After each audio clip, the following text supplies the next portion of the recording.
Here we have a mystery guest, an introducer of Max Carter. I wonder who that could be. Maybe he or she could reveal themselves. Uh-oh, this could be trouble. Well, this feels like a version of Quaker, This Is Your Life. I will reveal myself after the introduction. I have known Max Carter now for over 40 years. With both of us having spent time with Indiana Quakers, as I was graduating from Marion High School in Marion, Indiana, Max made it his mission to recruit me to Earlham College.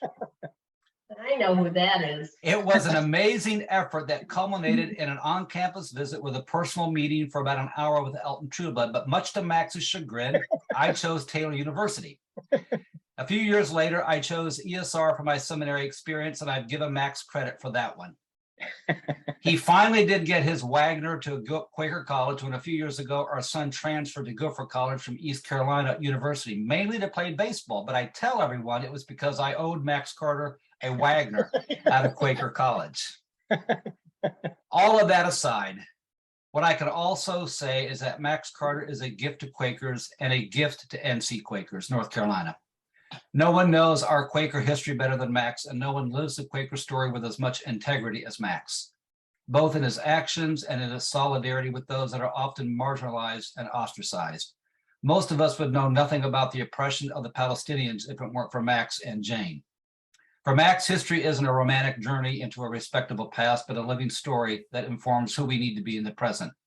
It informs us, but shows us through the lives of early friends that the Quaker witness can make a difference, and the Quaker witness can change the world and people's lives. Above all, Max is generous and has a generative spirit, always generous with his time and presence, and always generative in the way that he is generating great ideas and new plans. Although he would argue that he sometimes generates heated differences of opinion and conflict, but those conversations are often needed in order to bring truth to light. Quakerism is fortunate to have Max Carter as one of its own, and we're all fortunate that Max is willing to share his gift and love of history. And finally, with Max as a Chicago Cubs fan and me as a Cincinnati Reds fan, we both know the feeling of futility and hopelessness. So when we feel a bit down about Quakers, we just say, well, at least we're not the Cubs or the Reds. So I introduce to you tonight Max Carter and Jane. So, hey, Jane. Well, again, we can proceed directly to the cemetery for the burial after that eulogy. Thanks, Scott. And I missed you this morning on the 3-hour tour that didn't wind up at Gilligan's Island of the High Point Friends School trek through the Quaker Cemetery and Underground Railroad woods. They were wonderful kids and parents, and it's a delight to be with them. Just sorry you couldn't be with us.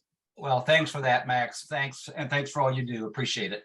Well, thanks. Thank you, Scott, for that wonderful introduction. And by the way, I do need to say to friends, I'm going to have to jump off, not because this is a bait and switch with Max, but because I now need to go to FUM board meetings on another Zoom meeting. So you get the better deal. I will tell you that right now. Okay, so. Suffering for the Lord. That's exactly right. I'll take one for Jesus. See you all later. Bye-bye. See you, Scott. Thank you, buddy. You're welcome. Thanks much.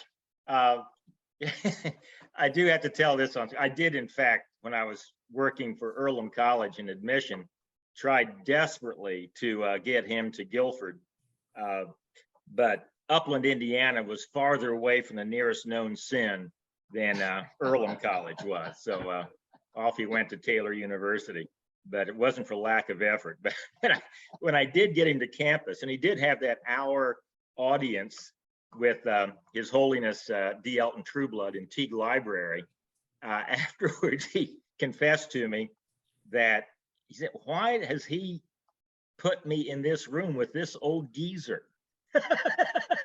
Now later on, of course, he recognized I had an hour with D. Elton Trueblood, but at the time as a callow youth, he didn't quite realize the significance of it. Anyway, thanks much, and delighted to have folk back for this session. This session is going to focus on how Quakers came to the colonies, to America.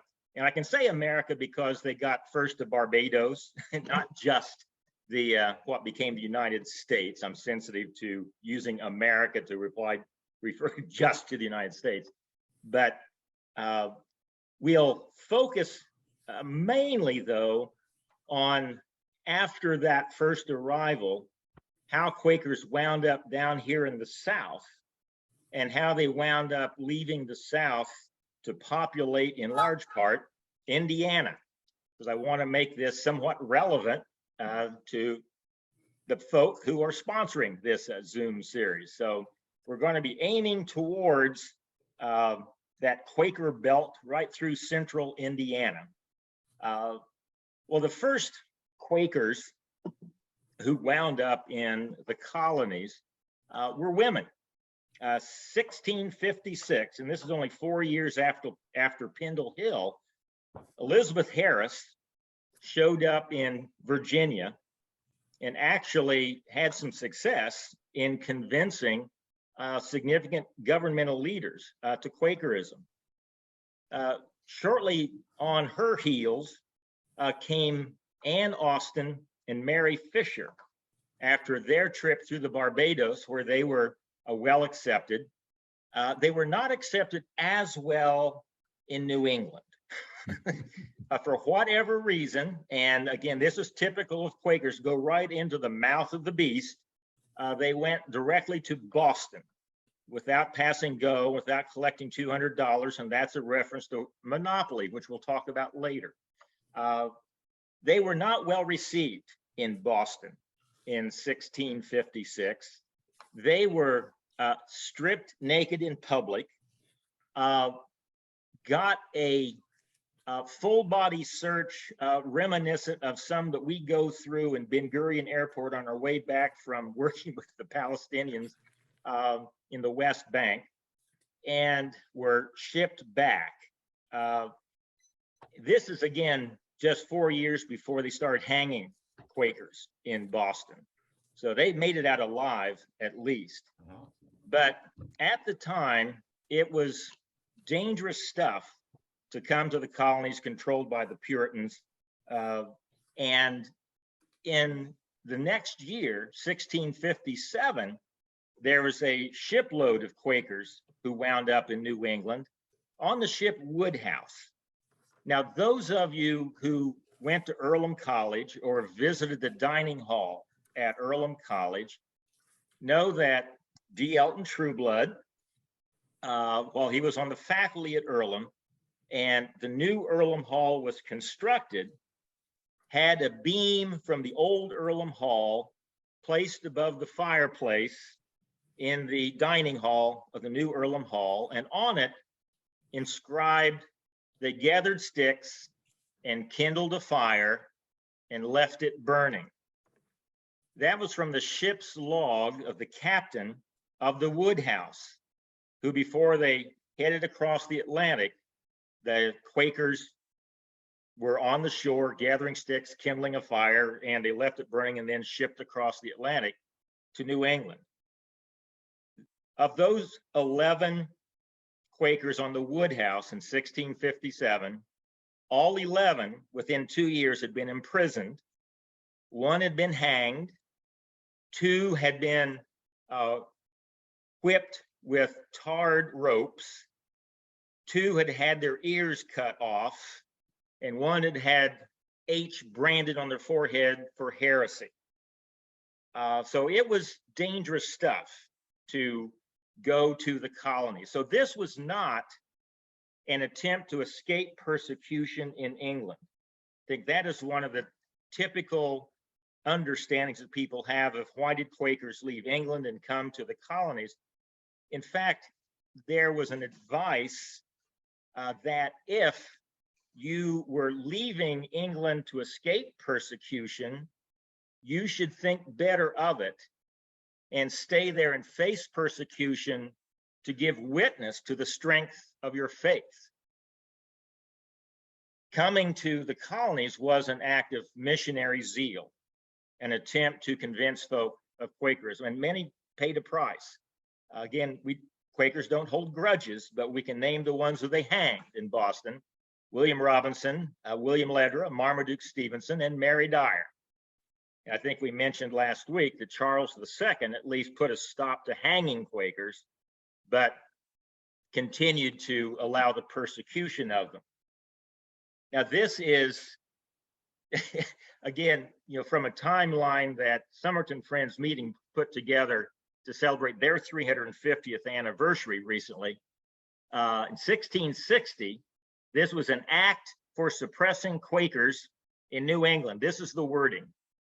Whereas there is an unreasonable and turbulent sort of people commonly called Quakers, who, contrary to law, do daily gather in unlawful assemblies, teaching lies, miracles, false visions, prophecies, and doctrines, endeavoring to destroy religion, laws, and communities and all bonds of civil society, leaving it arbitrary to every vain and vicious person whether men shall be safe to prevent and restrain which mischief it is enacted, that no master of any ship do bring into this colony any Quakers under penalty of £100, that all Quakers be imprisoned till they depart the colony, that no person shall entertain any Quakers, nor permit in or near their house any assemblies of Quakers, and that no person do presume on their peril to dispose or publish their books, pamphlets, or libels. We were not overly popular. So again, the Quakers who came to the colonies came knowing that. And in the case of Mary Dyer, willingly went back into Massachusetts that third time, which was the capital offense. The first time you're whipped and banished. The second time you're tortured. Third time you were hanged. Now, because of that, there were friends who left New England and found, better places to live in, and we'll get to that after a bit. But by the 1670s, there were sufficient enough Quakers in the colonies that you already had a pretty significant population in the Delaware Valley, and throughout the colonies. And eventually, especially after Pennsylvania was established, you had Quakers in charge of almost half of the original 13 colonies. There were 36 consecutive terms of Quaker governors of Rhode Island. Quakers were in charge of West Jersey, Delaware, of course, Pennsylvania, and we'll see later on of the Carolinas. What became both North and South Carolina had a Quaker assembly and a Quaker governor. Up until the Revolutionary War, Quakers were the 5th largest denomination in America. The Revolutionary War kind of did a number on that because friends didn't fight, but we were a very significant presence. Now, I want to mention a little bit about Pennsylvania before we get down to North Carolina, because most people know a good deal about the history of Pennsylvania as the Quaker colony. But it's important to understand that what we usually are told is the holy experiment of Pennsylvania, of William Penn's holy experiment. We have to understand in the terms of the language of that time, experiment was what we would call experience. So many people think of William Penn's holy experiment as, let's try these things out. Let's try these crazy Quaker notions out: religious tolerance, welcoming Jews and Catholics, anyone who believes in God can serve in government, no militia, peaceful relations with the Native Americans. Let's try these silly notions out. No, in the terms of that era, holy experiment meant come to this colony, come to Pennsylvania and experience what living these testimonies out means in real life. So they weren't experimenting. They had established a community that they believed would draw people to the truth, come and experience this. Well, we also know now that William Penn had his own flaws. He did enslave quite a few people to build his Pennsbury Manor, and he didn't always follow strictly the testimony of simplicity, as Carter Nash pointed out last week. But Pennsylvania did seek to display what living out the Quaker testimonies in real time and real life would look like. Now, there were several key influences of Quakers in the colonies on the eventual establishment of the United States, the Bill of Rights, and its Constitution. One of the main ones was separation of church and state.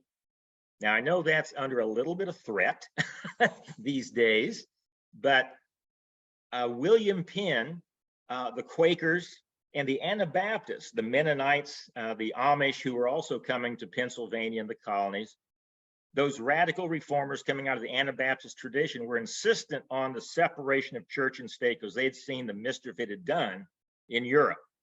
So we owe that to Quakers and the Anabaptists.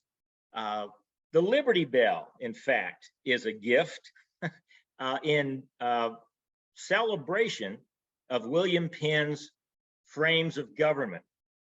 When Pennsylvania, developed its government, William Penn developed his frames of government, including, tolerance of different religions and all those good Quaker values. Later on, that was celebrated as it had influenced American development of democracy. And if you look around the inscription of the Liberty Bell, it's quoting Leviticus, proclaim liberty throughout the land. And that was dedicated 50 years after the release of the frames of government in celebration of William Penn and his contributions. So are those key political contributions of Friends to American society, but there are also some interesting cultural contributions of Friends. I just want to kind of take a little bit of time to celebrate.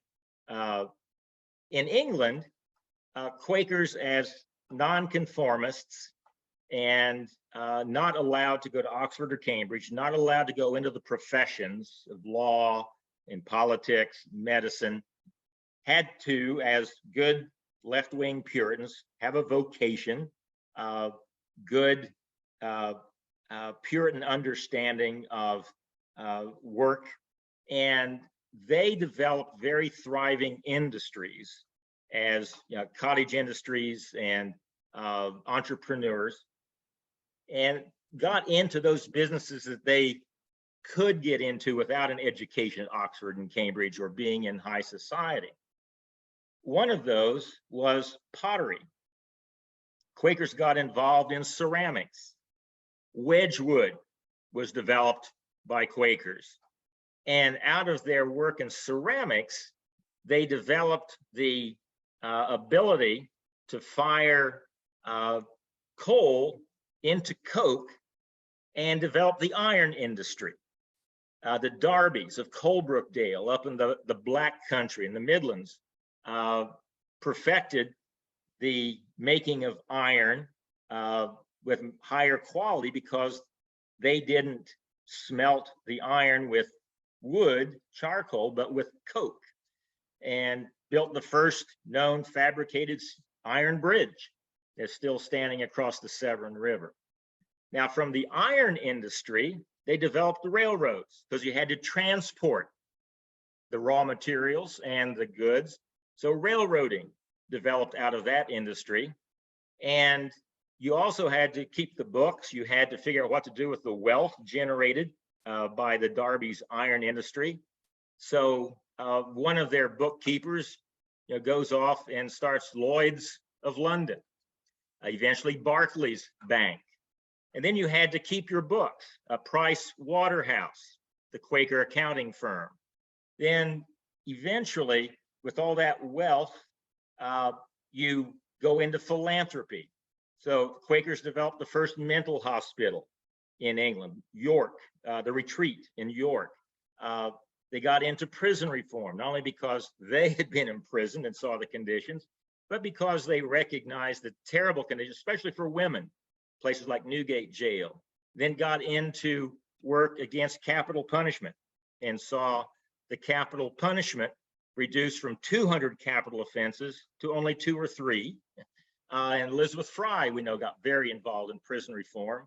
And later on, Quakers got involved in developing the penitentiary movement. And we're a little embarrassed now that we pioneered solitary confinement, but it was an improvement at the time of hanging and putting people in the stocks and just throwing them into dungeons to rot. So there was a lot of that that developed in England. Carr's biscuits, Jacob's biscuits, and of course the chocolate industry. Cadbury's, Rowntree's, Fry's, Huntley's, Palmer's, Peaks, and Freen's. So we've all benefited still from some of those goodies that developed by friends. And here in America, you have some interesting contributions. Just as in England, you had all the teas and the coffees and the chocolates developed because Quakers went abstemious in the early 1800s for social reasons. Men were drinking up their week's wages, and the women then had to earn a living somehow and then get thrown in jail, and many got executed. So Quakers became very involved in anti-alcohol movements. And so the cocos and the coffees and teas replaced that. Here in America, we benefited from that from Quaker development of root beer. Hires root beer was developed by Hicksite Quaker in Philadelphia, the first commercially bottled soft drink in America. The bottle capped off by an invention of a Baltimore Quaker, the bottle cap. Other cultural contributions of friends here in America, the flexible flyer sled and the slinky, both developed by students and graduates of Westtown Friends School. No jokes about Quakers going downhill ever since. And there in Indiana, you can be very proud of the fact that the first winner of the Indianapolis 500 was in a Marmon wasp, the Marmons being a Quaker family, and that the predecessor to Tony Holman and ownership of the Speedway was also in Quaker hands, and that the inventor of the Maxwell car was from up there in Roucheville, Indiana. And the last thing I want to mention, we're getting back to more serious things, is that, of course, the Indiana state flag was designed by a Hadley from right there around Plainfield. So a lot of Quaker contributions beyond just, the politics of things, separation of church and state, religious tolerance, how you treat the Native Americans, how you treat the marginalized, the prisoners, the mentally ill. So you've got all that good stuff going on up in Pennsylvania. So why did Quakers wind up in the South? And this is important because it was from the South primarily that Quakers wound up in Indiana. Well, by the mid-1700s, there were several things going on in Quaker Pennsylvania that encouraged the migration down what became known as the Philadelphia Wagon Road into the backcountry of North Carolina. One was Quakers had gotten there first, so they had the land, and they had been raising rents, and it was getting expensive to live in and around Philadelphia, so you had to move further and further away towards the west to find affordable land. Now, if you went too far west, what did you run into? Fighting on the frontier, because you got into the Conestoga, Tuscarora, Native American territories. And so there was fighting, the French and Indian War, the 7 Years' War. You also ran into a geographical barrier, the mountains. I don't know why they didn't take the tunnels on the Pennsylvania Turnpike, but they didn't. They hit those mountains and went south. So that was one thing. It was geographical and economic. Another was that by 1756, Quakers had left the government of Pennsylvania, in large part because they were having to compromise so much to stay in power that many of the Quaker ministers and elders said, you know, we got to get out of government because we are just compromising ourselves so much. And this was part of a major reformation of Quakerism. And if you're interested in reading about Jack Marietta, The Reformation of American Quakerism, examines this period. Quakers had become very wealthy. We talked last week about how that first generation of thrifty Quakers had made all this money in their industry, had rolled up their shirt sleeves and gotten to work, and the next generation put on cufflinks. Well, they were at ease in Zion, as some of the old Quaker elders said. And so they were beginning to tighten up the discipline. And the elders and ministers were beginning to read folk out right and left, tightening up the discipline.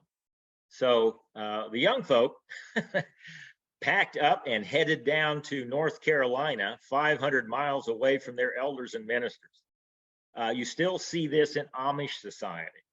You know, when some of the young people especially want a bit different expression of their Amish faith, and the conservative bishops are tamping down on it, you pack up, and where do you go from Lancaster County? Park County and Wayne County, Indiana. So a lot of that migration was the result of wanting a bit different interpretation and getting away from the more conservative bishops back home. Same thing was happening in Quaker society. So because of economic reasons, war, and the tightening up of discipline, Quakers started coming down into the North Carolina backcountry. But earlier than that, Quakers had come into the northeastern part of North Carolina through the work of William Edmondson, who brought Quakerism to Ireland, and George Fox himself, who made visits in 1672 in the area of the Great Dismal Swamp, because there had been friends as early as 1665 escaped the persecution in New England and come into the Great Dismal Swamp to hide away from the persecution. And the next people those Quakers saw were William Edmondson and George Fox. And they gathered significant communities, eventually 12 meetings in Perquimans and Pasquotank counties there in northeastern North Carolina. But there in Perquimans and Pasquotank counties, if you've ever been to that part of the state of North Carolina, up and down the sea coast of North Carolina, it's flatter than a pancake. It's as flat as Indiana. You drive through there and you pretty much feel like you're back in Indiana with endless horizons. The thing that clues you in that this ain't Indiana was all the cotton fields, but a lot of corn and beans and peanuts out there. But that's plantation territory. And as we know, Quakers were enslavers. But already by 1688, Quakers who had formerly been Mennonites and escaped persecution in in Europe, had come to Germantown, established Germantown just outside of Philadelphia in 1683, and looked around and said, okay, this is a holy experiment. This is where you come to experience those Quaker values, and we're enslaving people. That's inconsistent with the Golden Rule. So the Germantown Remonstrance of 1688 was the first Christian European descent protest against slavery in North America, preceded by some individual protests against slavery, of course, by the enslaved, and also by William Edmondson, who already in the 1670s was saying, look, you don't enslave the Native Americans. This was something that William Penn, John Archdale, the governor of the Carolinas, and other Quakers refused to do. They would not enslave Native Americans. And he said, well, if you don't do that, why are you doing that to the blacks? So there was some individual protest, and then the 1688 protest. Eventually, then you get Benjamin Lay. I hope you read Benjamin Lay. If you don't know about him, Marcus Rediker's wonderful book, The Remarkable Benjamin Lay, is a must read. The 4-foot-tall dwarf Quaker abolitionist. We don't have time to get into all of his guerrilla theater and how he really piqued the conscience of Quakers about their involvement with slavery. But followed by John Woolman, who himself walked down to North Carolina in 1757 to confront Quaker enslavers, followed by Anthony Benezet, a very important figure in abolitionism. So there was this work towards getting Quakers free of being involved in slavery that was beginning to percolate down to Quaker plantation territory in eastern North Carolina. And in 1770, one of those Quakers, Thomas Newby, out there in that plantation territory in northeastern North Carolina, went to his monthly meeting and said, I can't in good conscience hold slaves anymore. Well, you know, Quaker process. Well, this is a matter of too grave a concern. Again, this is a huge economic engine. And so they kicked it up to quarterly meeting, they kicked it up to yearly meeting, and they kept delaying. And so eventually, 1777, I think it was, Thomas Newby and 10 other Quakers out there freed, manumitted their own enslaved persons, 40 of them. They were immediately re-enslaved by kidnappers. And they realized, okay, the yearly meeting finally got the message. We got to figure something out. And in 1778, North Carolina yearly meeting adopted an anti-slavery position 2 years after Philadelphia yearly meeting did. And then Quakers who were the enslavers handed over their title to their enslaved, but it's illegal in North Carolina to manumit your slaves. It's illegal. They didn't want slave revolts. They didn't want the presence of free Black communities. So Quakers handed over title to the yearly meeting. The yearly meeting was the largest slave owner in North Carolina because it held title to almost 1,000 formerly enslaved persons for the purpose of their living freely, their own agency, their own businesses. If they were kidnapped and attempted to be re-enslaved, they could prove in court, we're owned. They were known as Quaker Free Negroes. Now, that put Quakers at an economic disadvantage. So of the 12 meetings out there in northeastern North Carolina, only one of those remains today, Piney Woods. Everyone else packed up eventually and moved where? Indiana, primarily, in southwestern Ohio. So that was the first migration. That's where you get your Winslows, go up around Fairmount, Indiana. That's Winslow territory. That's where you get your Whites, go around Richmond and Henry County, lots of Whites. Some of you may remember Mildred White, the wonderful Quaker missionary to Palestine for many years, and the Truebloods. Now, I'll tell a story that Elton Trueblood told on himself. The Truebloods came out of that area in the anti-slavery migrations and settled in southern Indiana around Blue River, the Blue River meeting, and then eventually a bunch of Truebloods wound up in Iowa and others up around Richmond. But Elton Trueblood, again, very, very popular speaker, traveled all over the world, and wherever he went in the United States, after he would speak somewhere, he would go to the motel or wherever he was staying, get a phone book, if you remember phone books, and would look to see if there were any Truebloods there, because he figured with a name like that, he was probably related.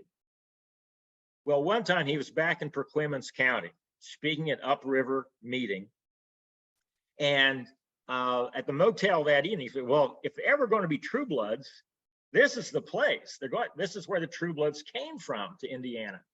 So in the motel, he picks out a phone book, looks down the list of long list of Truebloods, picks one out at random, And again, Elton tells this story on himself, and called one up just out of the blue.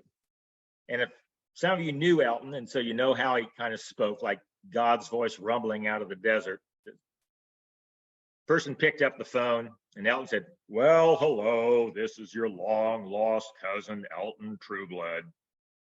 There's a long pause, and the voice came back, "Pardon me, but you sound white."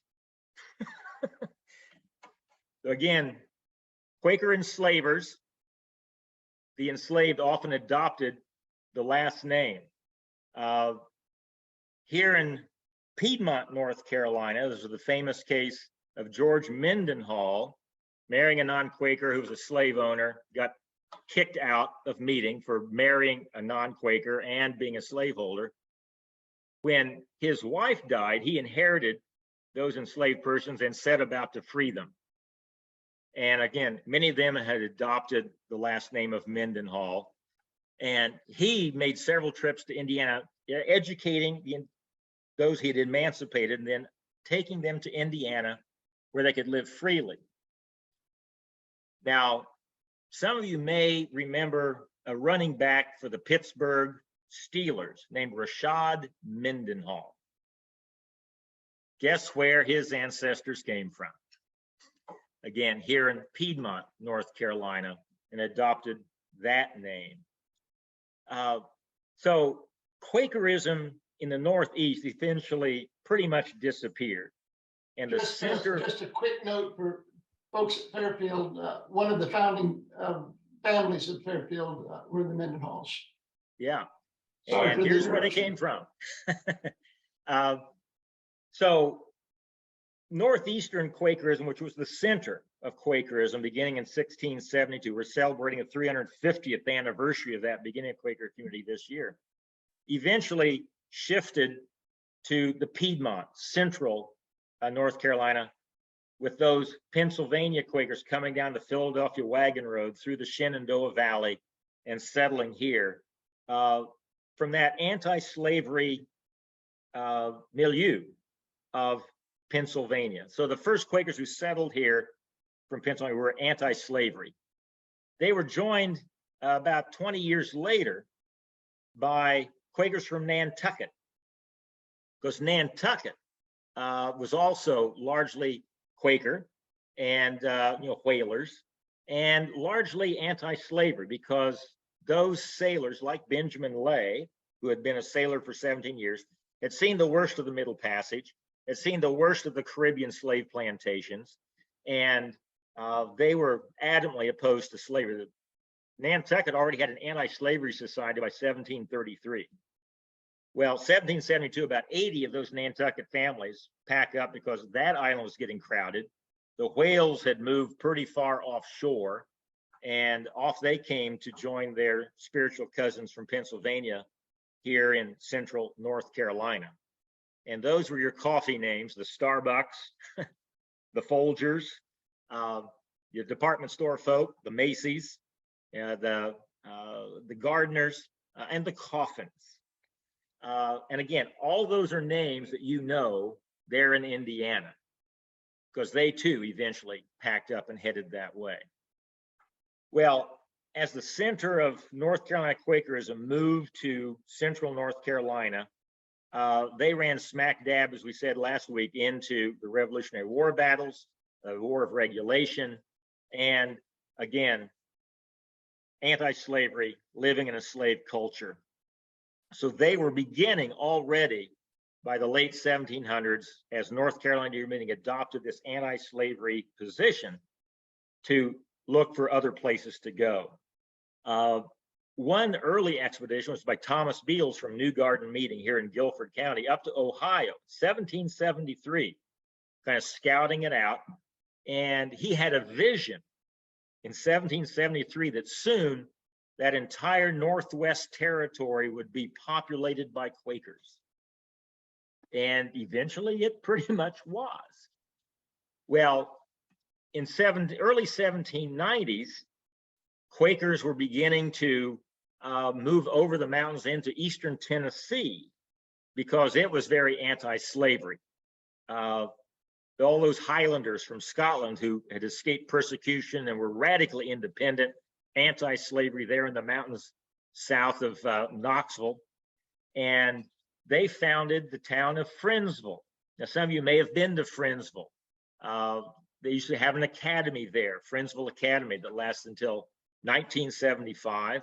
William Forster, a famous British Quaker abolitionist, died there and is buried there in the Friendsville Cemetery. And some Quakers, as we know, had already gone down into South Carolina, down to Wrightsboro, Georgia. But again, in this slave culture, with a yearly meeting that adopted an anti-slavery position, they began to look elsewhere. Wrightsboro, Georgia, eventually packed up and they moved back up to North Carolina, and from there up to Ohio, and eventually most of Wrightsboro, Georgia, wound up in Amboy, Indiana. If you know any lambs from Amboy, Indiana, they came out of Wrightsboro. So did Jimmy Carter's ancestors, but he stayed in Georgia. The Bush River community packed up around 1805, 1806 and headed north. And a lot of those are the Millses you live with there around Marion County. Much of that was the result of a wandering prophet named Zechariah Dix, who was visiting these Southern Quaker meetings and prophesying that they'd better get out because war was coming as a result of the sin of slavery. And so whole meetings packed up and moved north. Well, by the early 1800s, this trickle was beginning to become a stream. Already in 1806, you had 3 Quakers from Randolph County, just south of Guilford County in Greensboro, David Hoover, Jeremiah Cox, and John Smith, headed over into the Whitewater Gorge and established Richmond, Indiana. I don't know why they chose Richmond, but Jeremiah Cox was not pleased. He wanted it to be Coxville. So Jeremiah Cox actually moved north into Randolph County. Again, the name just came out of North Carolina, and established a little Quaker meeting. It still exists, Jericho meeting, an Indiana yearly meeting. Now, it's spelled Jericho, and everyone assumes it's named after biblical Jericho. Well, Jeremiah Cox signed all his legal documents in shortening his name. Jeri from Jeremiah, C-O from Cox. So Jericho is actually short for Jeremiah Cox. Now, Richmond then starts becoming a magnet for folk coming to the north to escape the slave culture of the South, including the first known passenger on the Underground Railroad out of North Carolina, John Demry, 1819, free black, had moved into the New Garden Quaker community for that extra layer of protection as a free black to live in a Quaker anti-slavery community. After his former owner had died, that owner's sons decided, we're going to reclaim our property, came riding into the New Garden community, sought out his cabin, yelled out one winter night, pretending to have been out hunting and gotten lost. And Vestal Coffin, first cousin to Levi Coffin, steps outside the cabin. They jump him, start tying him up with ropes. They're going to sell him into slavery. His wife comes running up to see what's happening. They knock her unconscious. The daughter comes running out, and before they could knock her unconscious, he yells, "Run, get Vestal Coffin," who had a 170-acre farm with his wife Alethea, very near where Guilford College is now, along New Garden Road. She runs and gets Vestal Coffin, a known abolitionist who had been involved in court cases before with free blacks, had been kidnapped. He had petitioned the legislature. He had started the first manumission society in North Carolina, so a known abolitionist. Grabs him. He comes running through the night, grabs a neighbor, confront these kidnappers and lets them know they're in trouble because this is a violation of the law. And they're not quite sure what to do with this. In the meantime, the neighbor that Vestal Coffin had grabbed unties Demry's ropes. He runs into the woods and freedom. The kidnappers hop on their horses and hightail it out of there. But knowing they'll be back, John Demry comes back later that night to Vestal and Alethea Coffin's cabin and map out his escape route to Indiana. And it's essentially the same route that Quakers were leaving the South to Indiana. It's up what's now Route 52 from Winston-Salem over Mount Airy, over the Blue Ridge Mountains through southern Virginia to Charleston, along the Kanawha River to the Ohio River, down the Ohio to Cincinnati, and up what sections are still called the Quaker Trace, up through southwestern Ohio to Richmond, Indiana, this Quaker town established in 1806. 1819, 6 weeks by foot, Demry reaches Richmond, where he lives for 2 years, earning enough money to send for his family, who join him later. And then they move north of Richmond into northern Wayne County and establish a free Black community. I think it was Cabin Creek, I think it's called, that wound up being just a few miles away from where Levi and Catherine Coffin eventually built their home in Newport, now Fountain City, in 1826, a year that a lot of Quakers had already packed up and were moving. Vestal Coffin, John Demry, then that night in 1819, become the first conductor, first passenger in what became known as the Underground Railroad here in Guilford County. And that started a stream of hundreds, if not thousands, of folk out of the deep South. It's virtually impossible to get out of the deep South on the Underground Railroad. It's 450 miles from here to the next free state, and there aren't roads. And you've been kept legally illiterate, so you can't read maps, you can't read instructions, and there are headhunters and bounty hunters every little village between here and the Ohio River. But because of the Quaker community here and a massive interracial civil disobedience movement here in Guilford County with free Blacks, enslaved Blacks, and whites, they got thousands of people out of here. Some of you who visited Levi and Catherine Coffin's home there in Fountain City know that it was between 2,000 and 3,000 fugitives went through that home alone to freedom. So there was beginning to be a massive migration of not only of Blacks, fugitives from slavery, but of Quakers out of the South into Ohio and Indiana and free states. The number, it's estimated, of Quakers who were in the South, Virginia, North Carolina, South Carolina, and Georgia around 1800 was around 20,000. By the end of the Civil War, there were no Quakers left in Georgia, no Quakers left in South Carolina, and about 2,000 left in North Carolina. And in 1844, Virginia yearly meeting was laid down because a massive wagon train of Quakers out of Suffolk and Isle of Wight County, including my ancestors, headed to Indiana. Now, even before that, the massive 1820s, 1830s, 1840s, and around the Civil War period migrations, you already had some interesting Quaker migrations in Indiana, even before the state was established. We've already talked about Richmond, 1806.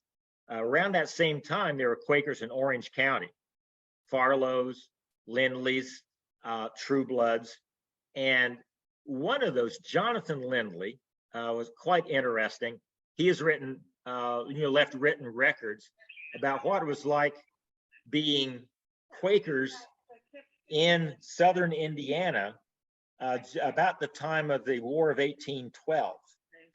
Now, those of you know your Indiana history, you know there was a famous massacre at Pigeon Roost, just north of the Quaker community. Quakers were spared the violence of that because there was an oral tradition among Native Americans in Ohio and Indiana, including the circulation of a wampum belt that showed William Penn holding hands with a Native American. And the oral tradition among Native Americans was you don't harm the children of Onus, the Indian name for William Penn.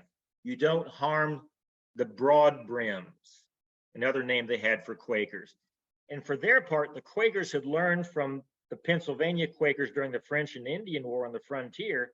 They left their latch strings out as a sign of their not being afraid of the Indian raiding parties, sign that the Indian raiding parties took that these are children of Onus, these are Quakers. And there are any number of stories of Quaker homes being spared, while neighbors' barns were burned and homes were sacked. Same thing happened in southern Indiana. Pigeon roost, but the Quaker community was spared because of this oral tradition. But even before that, in 1804, the wonderful Miami Indian chief that most Indiana kids learn about in school, latch strings. Back before we had hardware to lock up your doors, you had a leather string that went through a hole that you could lift up and it unlatched the door. And if you pulled the latch string in, you couldn't unlock the door from the outside. So latch string. Anyway, you've probably heard of Chief Little Turtle of the Miami. He's buried up there in Fort Wayne, Meshiconaqua. The Indian treaties resulting from the Treaty of Greenville, the Battle of Fallen Timbers in the early 1790s, resulted in the federal government entering into treaties with Native Americans in Ohio and Indiana that eliminated their hunting grounds. If you've ever been to Wayne County, Indiana, on the west edge of Richmond, going past the famous E. Gurney Hill Rose greenhouses, is a road angling from the southwest to the northeast on a definite angle. That's unheard of in Indiana. Everything's on a grid. Now, what's with this angled road just west of Richmond? That was the western boundary marker of the Treaty of Greenville. Everything east of that angled road, the Indians had lost their hunting grounds. And eventually, as you know from your Indiana history, bit by bit by bit, Indian claims to land were taken over. Where I live in Rougeville, it was in the early 1840s, the last Miami Indian reserve was taken. That's why there was a Quaker meeting up there called Reserve, because it was built in the old Miami Indian Reserve in Howard County. So the Native Americans, the Miami, the Delaware, the Lenape, the Kickapoo, the Potawatomi, had lost their hunting grounds. And they wanted to remain here, but realized we're going to have to change our culture a bit and adopt settled agriculture because we can't go hunting like we used to. Little Turtle, Meshiconaqua, on his return from memorializing Congress in 1801 against the liquor trade that was devastating the Indians, stopped in Baltimore to meet with the Quakers of Baltimore yearly meeting to ask them to send agricultural equipment so they could start settled agriculture. And they did. Ever since the Quakers left the government in Pennsylvania in 1756, they established committees and yearly meetings to take care of the Native Americans. So they didn't trust the federal government to treat them fairly. So there were these yearly meeting Indian committees. Indiana yearly meeting had one. Ohio yearly meeting had one. Baltimore yearly meeting had one. And the Indian committee packed up a whole bunch of agricultural equipment, sent it to the Miami Indians along the Wabash River near Huntington, Fort Wayne. And soon they got a letter back from Meshiconaqua, Chief Little Turtle, saying, "Thanks for the shipment. How do you use it?" And so they packed up Thomas Kirk, a farmer, in 1804 and shipped him up to the Wabash River. And he established an agricultural mission along the Wabash to teach the Native Americans how to farm. Now, they already knew how to grow the Three Sisters. They were good, but they just needed to do more scientific agriculture. And this was going to be their primary livelihood now, rather than hunting and gathering. And the reason that Little Turtle told the Quakers that he wanted the Quakers to establish this mission was that every other Christian group would require conversion to establish a mission. They would establish boarding schools. They would require them to dress English, learn English, become Christians. And he said, the Quakers won't. I trust you, Quakers. And indeed, that's what the Quakers did. No boarding school, no forced conversion. They just went and taught them how to farm. And it was wildly successful. There's actually a historical marker up there about 7 miles west of Huntington along the Wabash River, marking where that farm was. Well, that got wiped out by the War of 1812. But it was successful enough that after the War of 1812, the Shawnee over at Wapakoneta said, Quakers, could you come over here? And Quakers did the same thing in Wapakoneta, Ohio.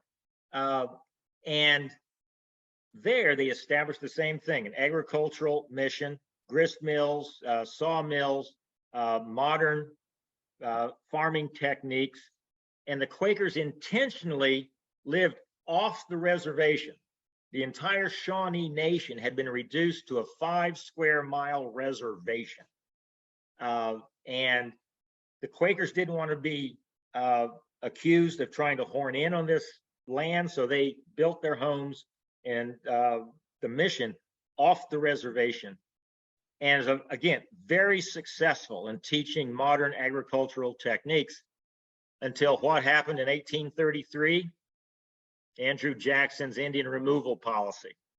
And off went the Indians across the Mississippi. There's, again, wonderful journals and books and writings from the Quakers who worked with those Indians about that. Henry Harvey has a book called The History of the Shawnee Nation. There are other journals and writings. And one very poignant, Quakers talked about Chief Blackhoof, the chief of the Shawnee Nation, who lived, he said, to 120. It was probably closer to late 90s, maybe 100, who was born in Florida, remembered walking in the surf of the Atlantic, and eventually lives his last years on a 5 square mile reservation outside of Wapakoneta. And when word came that the Indians would have to move because of the Indian Removal Act,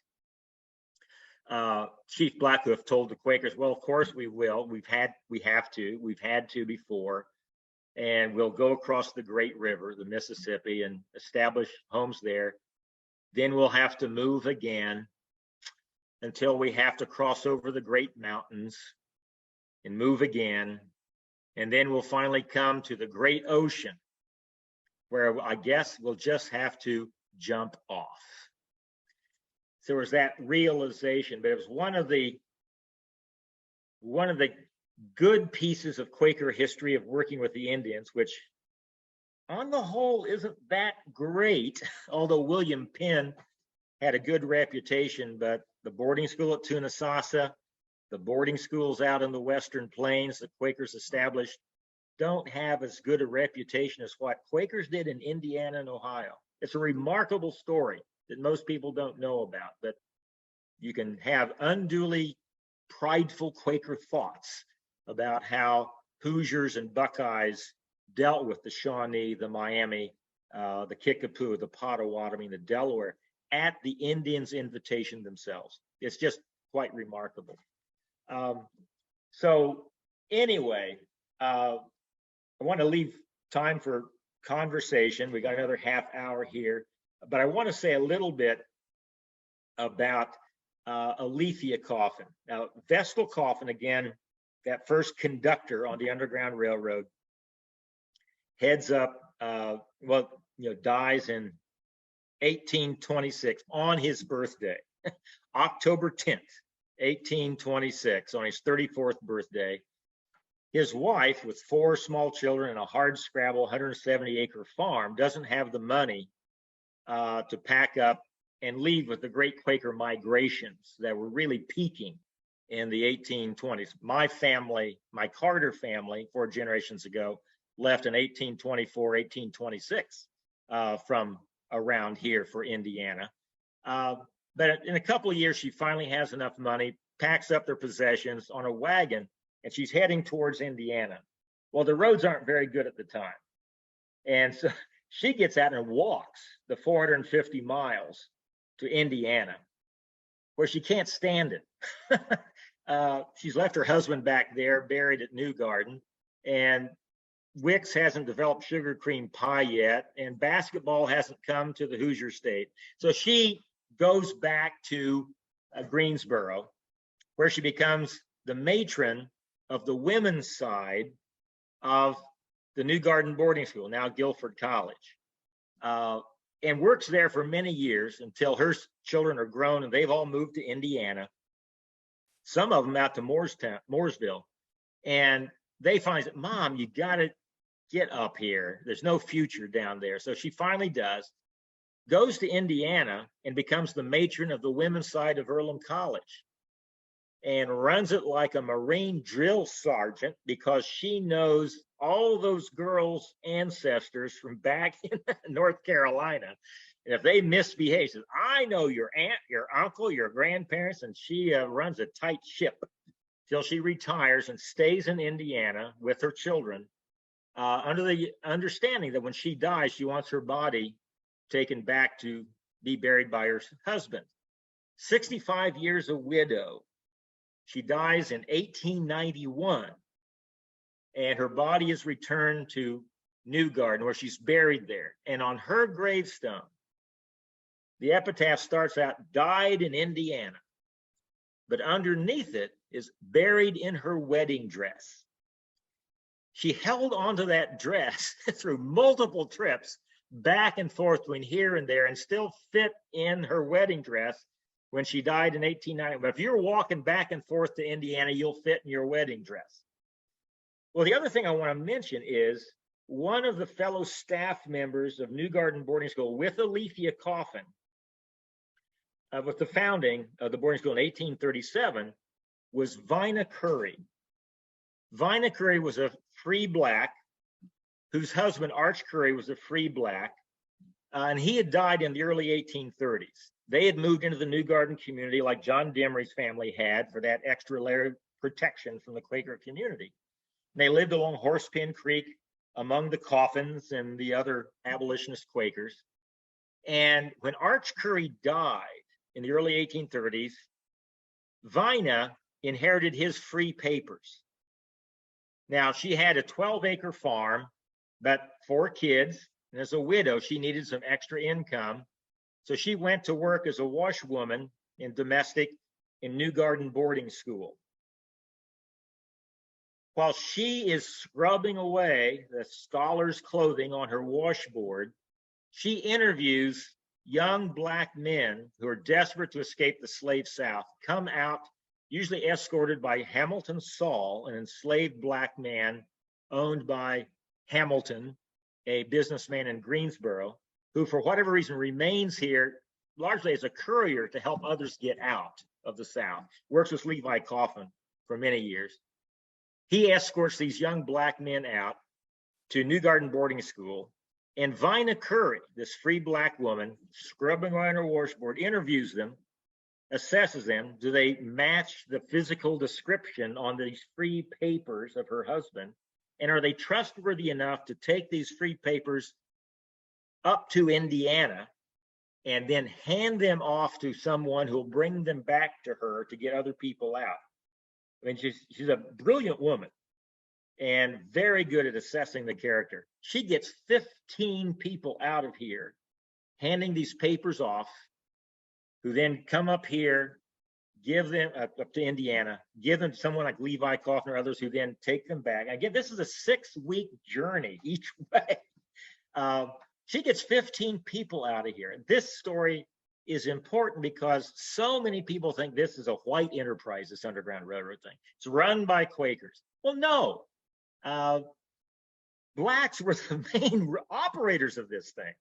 And free blacks like Vinacurry, enslaved blacks like Hamilton Saul, worked with whites in this community in a massive interracial civil disobedience movement that preceded the civil rights movement of the 1950s and 60s by 200 years. And it's a history that's not known by most people. But it's very important to understand how significant that was for this massive interracial civil disobedience movement this deep in the South, getting thousands of people out of here when it's virtually impossible to get out of the Deep South as a fugitive. So it's just a remarkable story.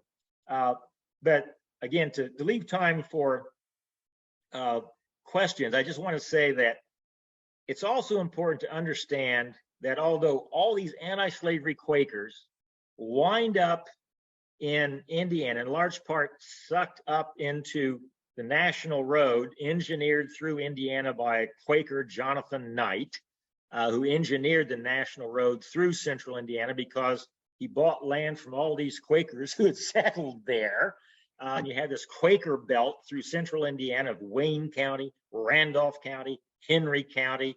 You've got Greensboro, Rich Square, Plainfield, and pick out a phone book again, if you can find one. And what are the surnames through central Indiana? Osborne, Newland, Johnson, Coffin, Winslow, all those North Carolina names through central Indiana because of that migration and Jonathan Knight's engineering that national road and thus giving us Knightstown and the Hoosier Gym. But that's a whole other story.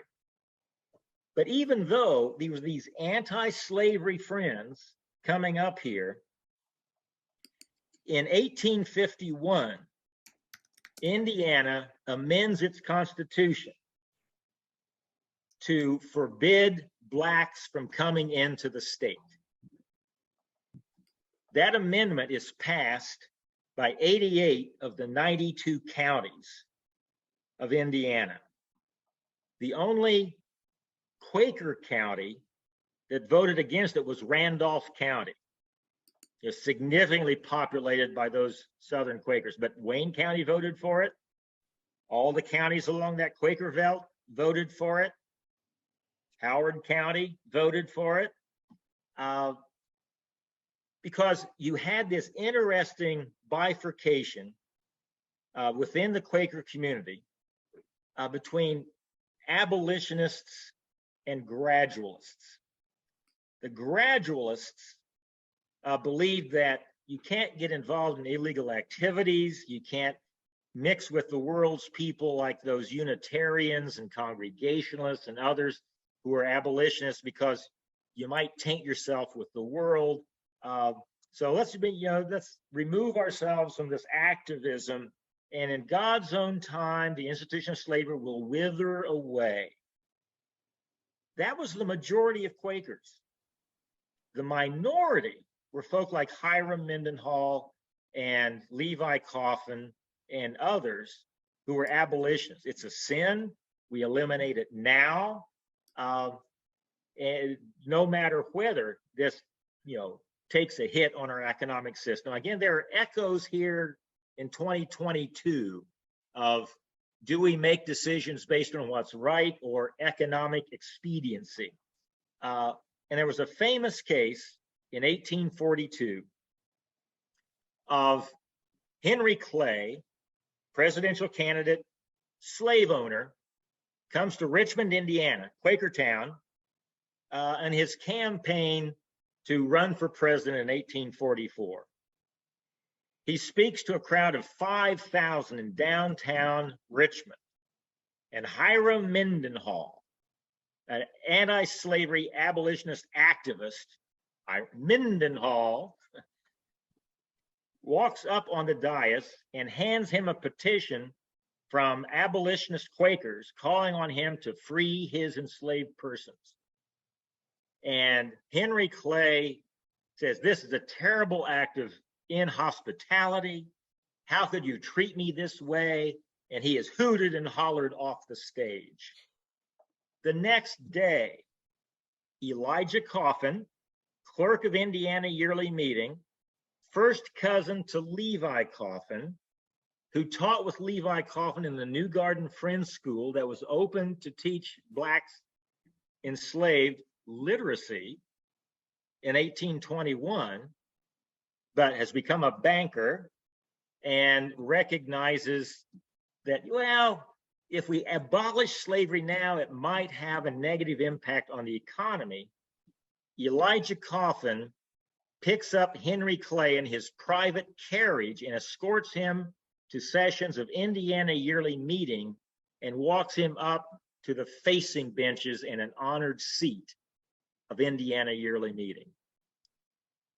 1844 Indiana Yearly Meeting splits into Indiana Yearly Meeting and Indiana Yearly Meeting of Anti-Slavery Friends, gradualists and abolitionists. And the smaller of those two was the Abolitionist Yearly Meeting. And I'll leave it there because next week we're going to explore other separations and how we got into the mess we are today with all the different branches of Friends. But I want to leave some time for questions. So fire away. Steve Henshaw here. Go ahead, Steve. Steve Henshaw here. I wanted to just make a little comment and a little history of my family about the Civil War.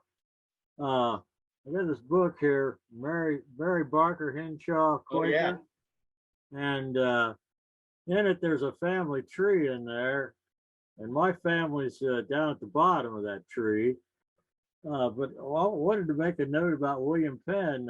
Samuel Barker, who was baptized in 1648, came over on the ship Welcome in 1682 with William Penn. Yeah. And I thought that was interesting. Well, anyway, the Henshaws and the Barkers finally got together in like 1857 when Thomas Henshaw married Mary Barker. Yeah. And the generation before that, from Stephen Henshaw and Hannah Davis, came my great grandfather, who was Jacob Henshaw. And he was from Holly Springs. Yeah. And he got drafted into the Civil War on the wrong side. But you mentioned that they made a lot of them fight. Well, it was my understanding they treated him a little better. They made him and the people in that meeting there, they made him cooks and also took care of wounded soldiers. Yeah. So they didn't force them to fight. That was my understanding anyway. Yeah. They didn't make them fight like Right. they made a lot of them fight like you mentioned last week. Yeah. All right. Yeah.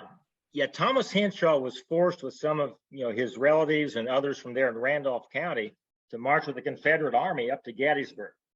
And because he was a good cook, really good cook, I don't know if he was serving ham biscuits and cheer wine, but the soldiers really liked him. And so, when the superiors were saying, "I think we'll execute you tomorrow," there's no, please don't. And they wind up in Gettysburg. And of course, disaster for the Confederate Army. And Thomas Henshaw and these other Quakers are wandering about Gettysburg. And so they're arrested as possible spies, thrown in jail. And as I think I mentioned last week, Abraham Lincoln learns about this and orders their release. And they wind up out in Indiana, Westfield. Mary Barker and one of her relatives, young women, already lost a child to malnutrition during the Civil War, pack up their wagon and head to Indiana to find their men. And stopping about every 10 miles to nurse their children, shoo away the wolves and the coyotes, get through Confederate lines, Union lines, get to Indiana, find their men, and go back to Randolph County after the Civil War, where they established their homesteads about 7 miles east of Asheboro. And having been in Indiana long enough to enjoy this grid system of roads, we'll leave the southwest and northeast Greenville Treaty Line out of this equation. Built 2 roads that intersect at a right angle on their farm property. The only right angle roads I know of in the entire state of North Carolina, except for downtown cities. Henshaw Town Road and Peacehaven Road. I don't know if you've ever been there, but it's well worth the No, I have. pilgrimage. Yeah. Okay, well, And they built an Indiana style barn there too. They were quite impressed with the architecture and the roads. yeah, it was my grandfather then that came to Cool. Indiana, right? And then my father, and then here I am, me. Yeah. Well, that's Well, great. That's Thank great. you very much for that. I didn't realize that about Thomas Henshaw, Yeah. what you said. Yeah. Thank you. Thank you. Alrighty. Max, questions? you mentioned how ignorant we are about our history. On September 22nd, Ron DeSantis said, before the American Revolution, no one objected to slavery. Well, When was the Germantown Declaration, 1688? 1688, Okay. and it begins with the Golden Rule. Would any of us want to be enslaved? No. Then why did they do this to others? You can look it up. And if Ron DeSantis knows how to Google, he could look up Germantown Remonstrance. Before that, William Edmondson wrote a letter to friends protesting slavery. And what Ron DeSantis probably ought to know is, even before these European Christians protest against slavery, ever since 1619, I know some other people who were protesting slavery. The enslaved. Right. 2 questions.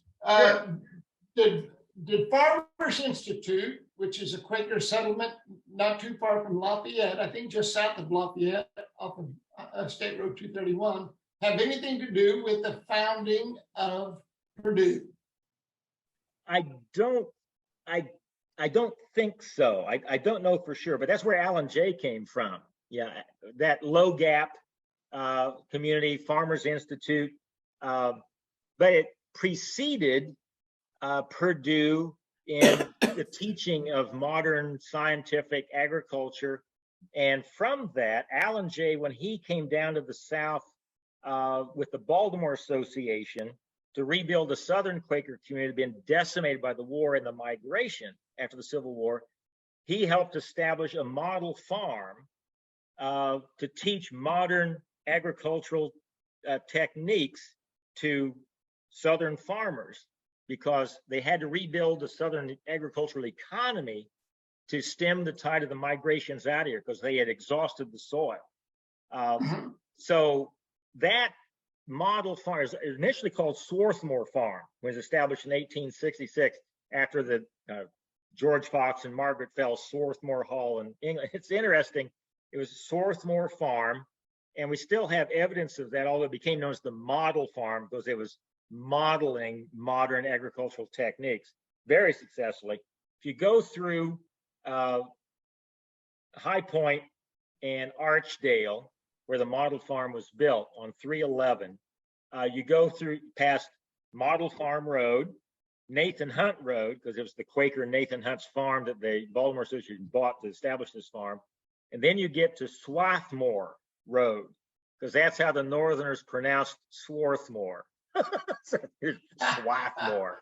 But that preceded North Carolina State. These land grant institutions like Purdue, NC State came after, these institutes that Quakers had established in model farms. So I don't think there's any direct connection to Purdue, but we beat Purdue.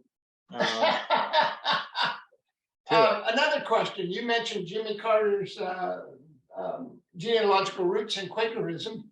Are those Carters in your relation to your family? distantly, I think. Because again, they were out of those same communities, but I don't know how many generations apart. It's probably more than I'm distantly related to Larry Bird, and I did not inherit any of Larry Bird's basketball abilities, and I haven't inherited any of Jimmy Carter's ability of raising peanuts. Did Larry Bird have Quaker roots? What's that? Did Larry Bird have Quaker roots being Yeah, from Orange his County? family were Newlands that came out of Spring Meeting and settled in Orange County. Spring meeting in Amo? No, Spring Meeting here in North Carolina. Oh, Spring okay. Meeting is in the Snow Camp area, and that's where Okay. the Carters came out of. Now, So there's a spring meeting in Amo. It's been laid down for years, but there's Yeah. a cemetery there. probably the same sort of folk. They just carried their names up here. Like there's a New Garden meeting that's been laid down just north of Richmond. There were Yes. four. There one time there were 4 New Garden meetings. The one in Ireland, that those Quakers came to Pennsylvania, established New Garden meeting outside of Kennett Square.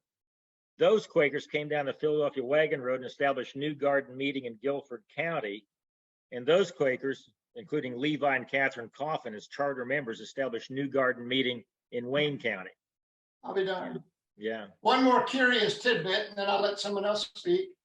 You mentioned Paul Hadley, who a Quaker who designed the Indiana state flag. He lived in Mooresville.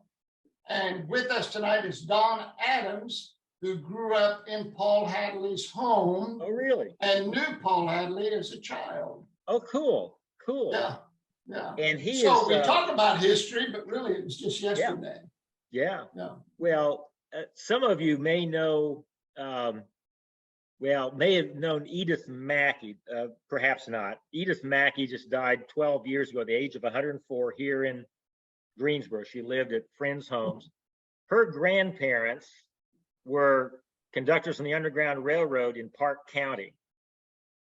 And as a girl, Edith Mackey would crawl up in her grandmother's lap there in Rockville, where she lived in her old age, and said, "Tell me the story of the little black girl."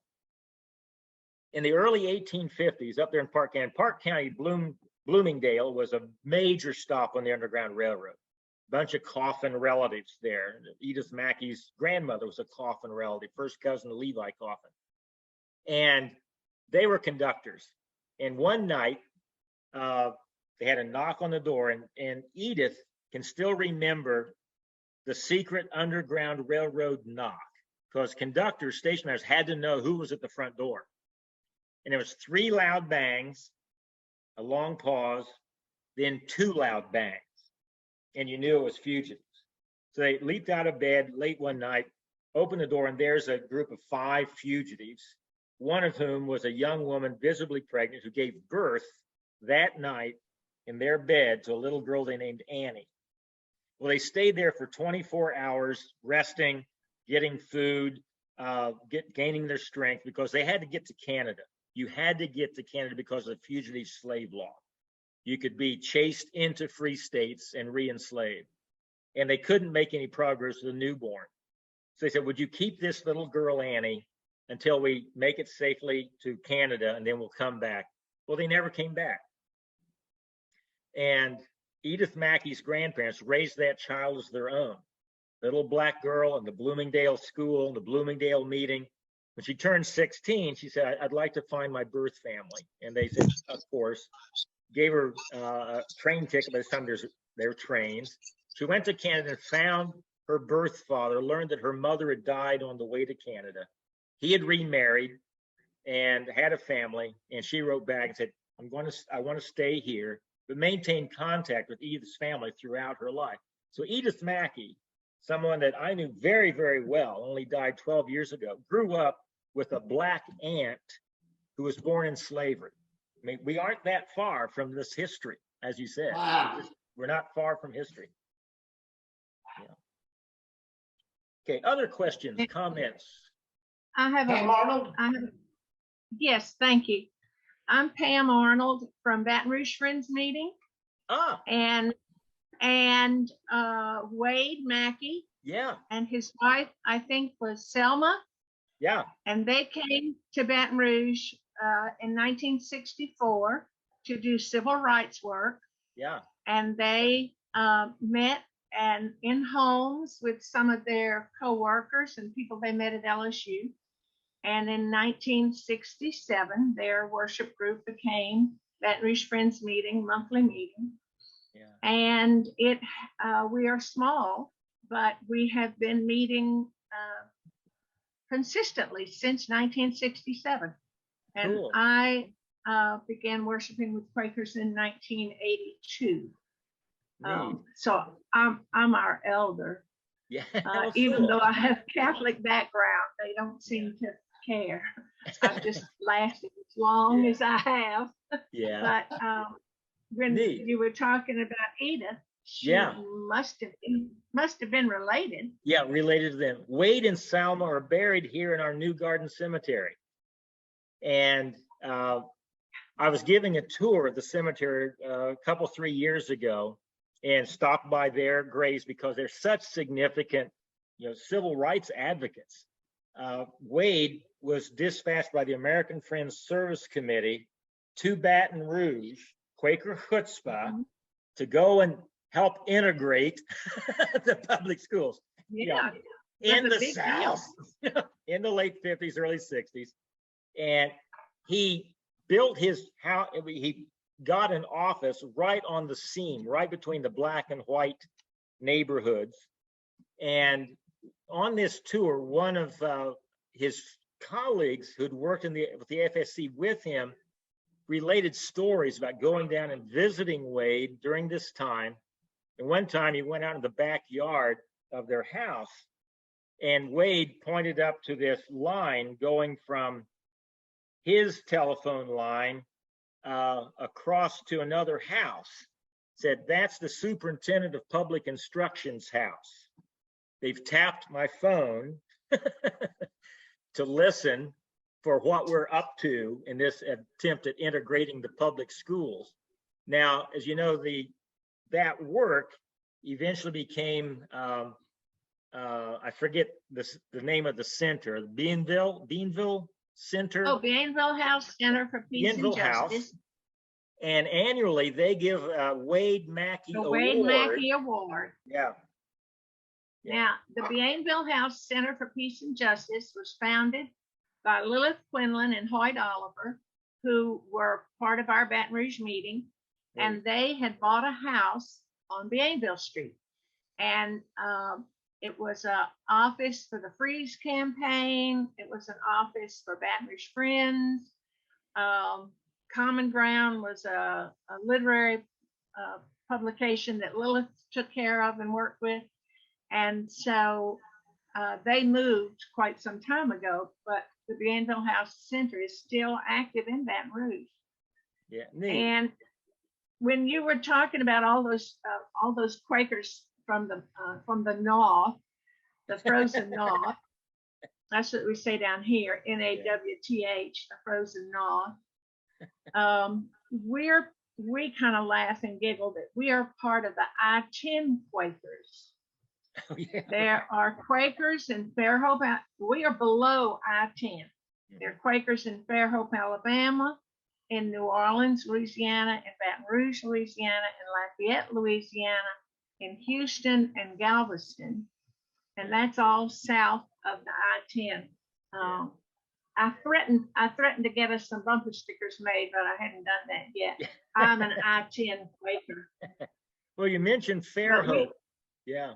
Fairhope was established by Quakers, the Georgia single tax Quakers. And from Fairhope, a lot of those Quakers then established the Monteverde Quaker community in Costa Rica. Yeah. Neat. So just the Mackey just triggered my Well, that's great. Thank you for my that. sharing. That's fascinating. Thank you. We have another, Jim Johnson is here in your class here, also from our Baton Rouge meeting. Well, cool. So we're Go thankful Good to Tigers. have for you friends with us. Thanks for being with us. we're thankful for you guys doing this. It's just really, really nice. Well, thanks. Okay, a couple more minutes, I think. Any other questions or comments before I go off on that, talking about the Quaker origins of the Atlantic City board game Monopoly, developed by Quakers, who are part of the same kind of single tax folk that founded Fairhope. The land values on the Atlantic City board game of Monopoly, the actual land values in the early 1930s, because the Quakers who developed it believed in the fair price, single price, Quaker integrity, and actually researched the actual land values. Yeah, Lisa has a question. Yes, Lisa from New Jersey. I also come from a very small meeting, but mighty, small but mighty, in Hunterdon County, New Jersey. We're part of the Bucks County Quarter. And I went to Oakwood, some of you might know, but only for 1 year. So like I missed a lot. And not with Bonnie Raitt, probably. You're probably younger than Bonnie Raitt. Yeah, considerably younger than I wish I went, but I love Bonnie Raitt, but no, I didn't. I saw her in concert, but that's about as close as I've gotten. So my question is, you said there's a connection, but, and this may be something everybody knows, but I missed, between the Mennonites and the Quakers? Spiritually, the Mennonites preceded the Quakers by 100 years or so. They came out of the Radical Reformation in the early 1500s, emphasizing the same sort of spiritual values Quakers emphasized coming out of the Radical Reformation, the English Civil War period. It's you take Jesus' ethics and teaching seriously, including plainness, simplicity, integrity, nonviolence, anti-war, and there was no physical connection between the two, but they developed out of the same sort of radical Reformation ideas of returning to primitive Christianity, go back beyond the theologians, the church councils, to the teachings and life of Jesus. Yeah. Thank you.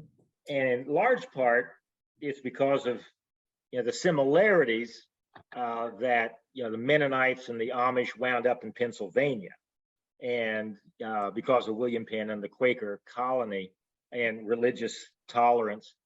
And again, the Mennonites were peasant farmers in Europe and just wore peasant farmer plain garb. When they got to Pennsylvania, they looked around at their benefactors, the Quakers, and said, yeah, it looks like good clothing. And so they just simply continued to dress the way Quakers did after Quakers stopped dressing that way. And that's why many people confuse the Mennonites and the Amish with the Quakers, because they still dress the way Quakers used to dress. I thought it was because of the oatmeal. Yeah, that was developed by a whole bunch of Presbyterians in Ravenna, Ohio, who ripped off our good name. Oh, really? Yeah, those are Presbyterians, because we hadn't copyrighted the name. Because Quakers back then represented integrity and purity, and the Quaker Milling Company in Ravenna borrowed the name, like a lot of people borrow the Amish name now. But if a company has Quaker in it, it's probably not a Quaker company. My favorite Quaker names in Philadelphia, when I lived there, were Quaker Moving and Storage. I'm not quite sure where they move us and store us. And the Quaker Exterminators. They used to do that in Boston. Let's not forget Quaker Whiskey. Quaker Whiskey, old Quaker Whiskey. Old Quaker Whiskey. Distilled in Lawrenceburg, Indiana, Dearborn County, where there wasn't a single Quaker. In Fall River, Massachusetts, where I grew up, there was Quaker Fabric for a very, very long time. Yeah. Evidently, the Bordens or something were originally a Quaker family. Yeah, Quaker Steak and Lube. Yeah, that's a funny chain. I think if they play off the Quaker State motor oil idea. But, well, I know we're past 8:30, but I can hang out. But I know others may need to get off to do other worthy things. But next week, we're going to look at the separations. We already kind of introduced that this evening with the separation in Indiana yearly meeting between abolitionists and gradualists. Next week, we get into Orthodox, Hicksite, Wilburite, Gurneyite, Otisite, Kingite, Waterite, up to Graphite, Holiness, and others. And we'll try to explain the difference among them all. Max, is it your perception that the more Quakers, especially in the Midwest and North Carolina, became influenced by holiness and revivalism, that they pretty much threw the testimonies aside? Pretty much so. We'll get into that next week. And when you look at it, and I highly recommend Tom Ham's The Quakers in America. He looks at this very, very clearly. He starts off that book by citing a British Quaker who visited Westfield Friends meeting in 1865. And walking through Westfield, you could tell who was Quaker. The broad brim hats, bonnets, go to worship at silent meeting. He went back 10 years later in 1875, I think it was, and there wasn't any plain dress or plain speech. And they had a pastor and a programmed Protestant form of worship. It happened very quickly through the revivals that came through, the holiness revivals of Methodists and Baptists. And it certainly happened down here in 1870. And the change was almost immediate. And in Western Yearly Meeting, right there, in the early 1870s, if you look at your discipline, your book of discipline, no hireling ministers, no hymns, no programmed worship, no prepared sermons, plain dress, plain speech. 1877, the last two conservative friends in plain dress are literally driven out of Western Yearly Meeting and wind up at Sugar Grove, establishing Western Yearly Meeting Conservative. And the person who drove them out was David B. Updegraff. We'll talk about this next week. But yeah, the holiness revivals came through, and part of it was just the excitement of them. The kids having kind of chafed at the period of quietism, sneak off to these revivals, singing and getting slain in the spirit and music and all this stuff. It's very exciting. Bring that influence back.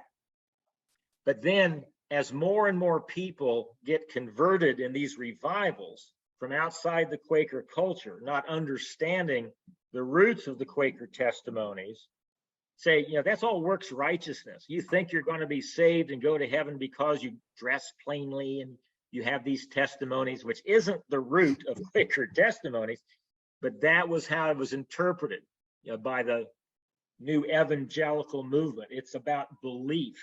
It's not about works righteousness. So we'll explore that next week. Fascinating. Well, we should have just listened to those old Quakers and been very suspicious of Quaker pastors. Alan J, especially certain ones. Read Alan J's autobiography. It is a fascinating look. If you haven't read Alan J's autobiography, he lived through all these separations, and he participated in a lot of the revivals. He brought the revivals in large part to North Carolina. The end of his life, he writes his autobiography, said, I participated in the revivals. I enjoyed the revivals. I think on the whole, we lost more than we gained. Yeah. Thank you, Max. All right. Well, thank you all. Max. Appreciate your patience and your We're participation. so grateful. Well, look forward to seeing you next week.